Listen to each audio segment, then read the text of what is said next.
నమస్తే మిత్రులారా, నేను జర్నలిస్ట్ రమేష్ని. రైతన్నలందరికీ ఒక చేదు శుభవార్త.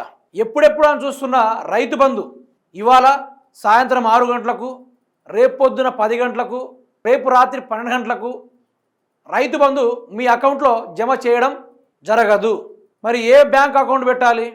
గ్రామీణ బ్యాంకులు అటై చేసుకోవాలా, లేకుంటే ఏం చేసుకోవాలా అని మీరు తహతహలాడొద్దు. రైతు బంధు ముచ్చడం మర్చిపోవాలని నేను చెప్పుడు కాదు, ప్రభుత్వం ఇంతకుముందు అందరికీ సావు కబురు సల్లగా చెప్పినట్టుగా చెవులో చెప్పి పడేసింది.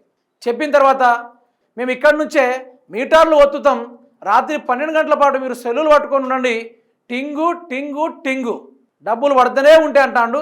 ఒకసారి ఆ మీటర్లు ఏడదాకా వచ్చినాయో, మరి ఎక్కడి దాకా నొక్కిండో, సిగ్నల్ వచ్చిందా, మరి మన ఫోన్లకు సిగ్నల్ లేవా, లేకుంటే రాష్ట్ర ఆ మీటర్ వచ్చే కాడ సిగ్నల్ లేదా అనేది ఈ విషయంలో ఒకసారి చూసుకునే ప్రయత్నం చేద్దాం. ఇక చూడండి, ఇక్కడ నుంచే ఆ మీటర్లు నొక్కుతారు, ఇక్కడ నుంచే మీటర్ నొక్కుతారు. ఇక్కడ మీటర్ నొక్కుతా ఉంటే అక్కడ రైతుల అకౌంట్ లో టింగ్ టింగ్ టింగ్ అంటూ డబ్బులు పడేటువంటి కార్యక్రమాన్ని ఇక్కడ చేయడానికి వచ్చాం. ఇక్కడ నుంచే ఆ మీటర్లు నొక్కుతారు, ఇక్కడ నుంచే మీటర్లు నొక్కుతారు. ఏం నవ్వులా, ముసిమిసి నవ్వులు. ఈ నవ్వుల వల్ల తెలంగాణ మొత్తం లూటిపోయింది.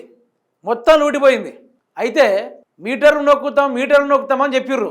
ఆ నొక్కుడికి ఈరోజు మీటర్ నొక్కితే మోటార్లు కాలినాయి, ఈరోజు అదే మీటర్ నొక్కితే ట్రాన్స్ఫార్మర్లు ఖరాబ్ అయినాయి.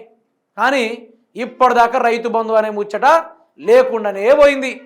మేమేమైనా దివానే కాళ్ళమా, మేమేమైనా గాడిదలు కాసుకునేటోళ్ళమా, మేమేమైనా దొంగలమా, మేమేమైనా లంగలమా అనుకుంటూ మాట్లాడేటోళ్ళు ఈరోజు రైతు బంధు ముచ్చట ఎత్తలేరు.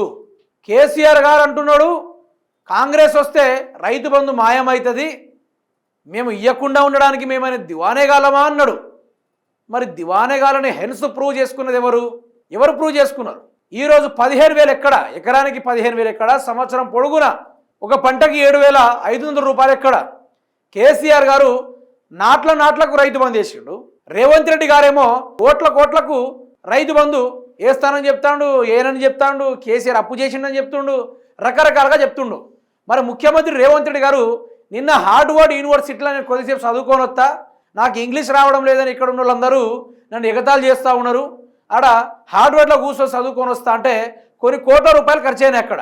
ఈయన జలసాల కోసం, ఈయన ఇంగ్లీష్ నేర్చుకోవడం కోసం తెలంగాణ సొమ్మును తగలబెడతాడు. రైతు బంధు ఏదయ్యా అని అడిగితే గల్లాపేట ఖాళీగా ఉంది, ఎక్కడ పోయి అప్పు తీసుకొద్దామన్న దొంగల లెక్క చూస్తూ ఉన్నారు, చెప్పులు ఎత్తుకుపోయి దొంగల లెక్క చూస్తూ ఉన్నారు. దొంగని దొంగ లెక్క చూడకుండా దొర లెక్క చూస్తారా? అంతేనే కాదా? నంబర్ 1 దొంగ అని తెలంగాణ రాష్ట్ర ప్రజలందరికీ తెలుసు. తెలియనివాడు ఎవడైనా ఉన్నాడా? రేవంత్ రెడ్డి చరిత్ర తెలియనివాడు ఎవడైనా ఉన్నాడా? ఏముంది నీ చరిత్ర?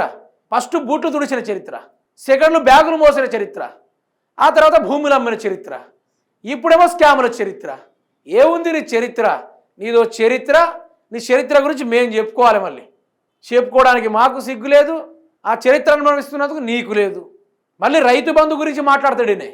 ఒక్క రైతు బంధు మనలాంటి యువకులు కావచ్చు, నాలాంటి యువకులు కావచ్చు, ఎంతో గొప్ప చదువుకున్న యువకులు ఈరోజు హైదరాబాద్లో ఉండి చదువుకొని పెద్ద పెద్ద కంపెనీని వదిలేసుకొని కేసీఆర్ గారు ఇచ్చే రైతు బంధు వల్ల పెట్టుబడికి సాయం అవుతుందని వాళ్ళు చదువుకున్న చదువులను యాడ్ చేసుకుంటూ వాళ్ళ మేధావితనాన్ని ఉపయోగించి ఎందరో మంది వ్యవసాయం ఫీల్డ్లోకి దిగడం జరిగింది. ట్రాక్టర్లు తీసుకున్నారు, సబ్సిడీ వస్తుందంటే ట్రాక్టర్ కూడా తీసుకున్నారు, పొలాలు వ్యవసాయం చేశారు, బీడు భూముల్ని కూడా పొలాలు చేశారు. ఎక్కడ తవ్వినా కూడా బోరు ఫుల్లుగా పడేది, పుష్కలమైన నీళ్లు పారేది. ఆ రోజు వ్యవసాయం చేసేటోనికి మొత్తం 6 నెలలు కష్టపడితే తను 1,00,000 రూపాయలు పెట్టుబడి పెడితే అతనికి 3 లక్షల రూపాయలు మిగిలేది, 2 లక్షల రూపాయలు మిగిలేది, 1,50,000 రూపాయలు మిగిలేదు ఆయనకి.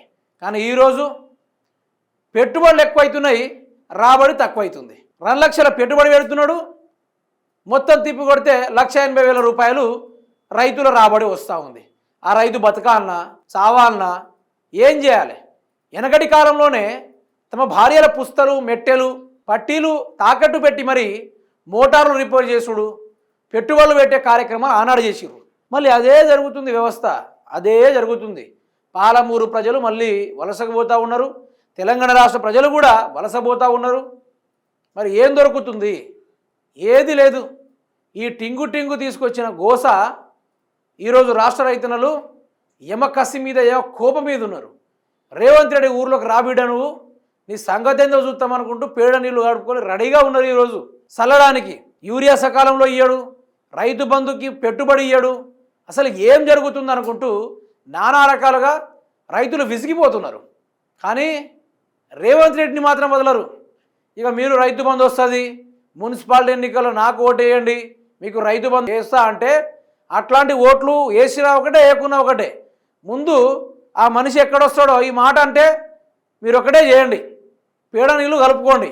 ఒకవేళ సెక్యూరిటీ గార్డులు అడ్డొస్తే వాళ్ళ మీద చల్లండి.